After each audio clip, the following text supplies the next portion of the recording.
Are you pressured by societal norms to be hairless? Or do you simply desire to look like this? If so, then come on, get your toe socks on and let's get waxing.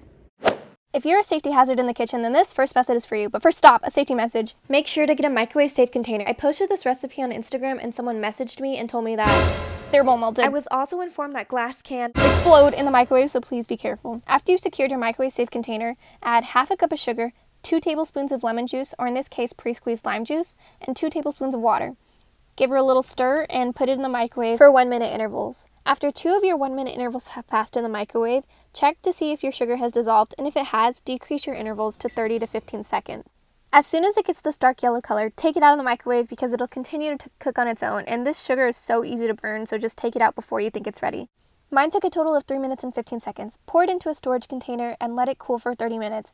Don't use a storage container this big because it makes it hard for the wax to stay warm when you're waxing.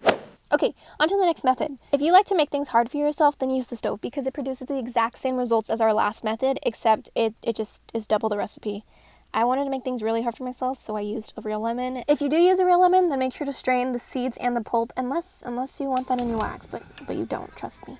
Okay, turn your heat on to medium and add 1 cup of sugar, 1/4 cup of lemon juice, and 1/4 cup of water, and then stir it. But don't stir it anymore once it starts to boil, because if you've ever made flan, then you know that stirring the sugar will cause it to caramelize faster, so we don't want to do that. Once the bubbles turn yellow, take it off the stove. I didn't do that, so I burned it, but it's okay. It's okay. It just makes it a little bit harder to wax. Anyways, time to wax. You're going to need a popsicle stick, multiple popsicle sticks. You can definitely tell this is my first time doing a voiceover. But anyways, you're going to need a wet towel to wipe down afterwards, or in case you burn yourself. I was going to do this on myself, but it was really hard to see the hair, and my whole family is like a little pack of hairless Sphinx cats, which is not really helpful for the purposes of this video, but then I remembered we do have one particularly hairy member of the family. But he was napping, so I decided to leave him alone.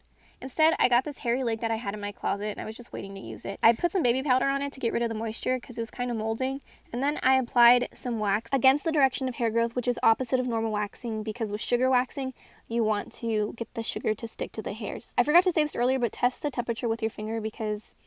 Is it too hot? I accidentally burned the hairy mannequin leg. In case you figured out, it's not a real mannequin. Anyways, after you've applied your wax strip, rip in the direction of hair growth to prevent ingrown hairs. And once your sugar starts getting too hard to apply, you can microwave it again or take it out and start sugaring. I recently learned how to do this after I burned my wax on Instagram, and someone recommended that I follow this channel called Abbott Weenie.